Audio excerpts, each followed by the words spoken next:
আসসালামু আলাইকুম বন্ধুরা, দেখো আজকে আমি এত খুশি। তোমাদের সাথে একবার শেয়ার করছিলাম না, শর্ট ভিডিও ছাড়ছিলাম, লাউ গাছের পাতা করছিলাম, আনছিলাম, ওই যে বলছি যে এটা আমার লাউ গাছের ফল। ওটা তো একটা ছিল পাকা পেঁপে, তাই আমি এটার জন্য আমার অনেক ইয়েরা বলছে। এই যে দেখো আমার সেই লাউ গাছে একটা লাউ ধরছে, আমি লাউটা দেখে এত খুশি। সবাই বলছে কি লাউ হবে না, লাউ হবে না, আমার মনটা খুব খারাপ লাগছিল। আমি মনে করছিলাম কি বাজা না, এটা অবশ্যই আমার একটা লাউ দিছে। তাই দেখো আমার আরেকটা গাছে একটা তাল বেগুন হয়েছে, বেগুনটা প্রায় মনে করো হাফ কেজির মতো হইব।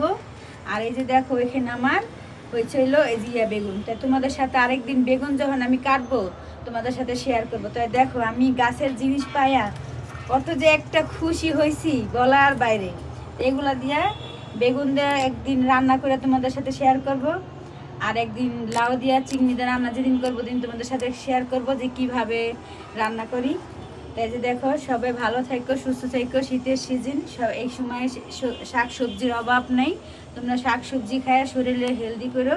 সবাই ভালো থাকো। আল্লাহ হাফেজ।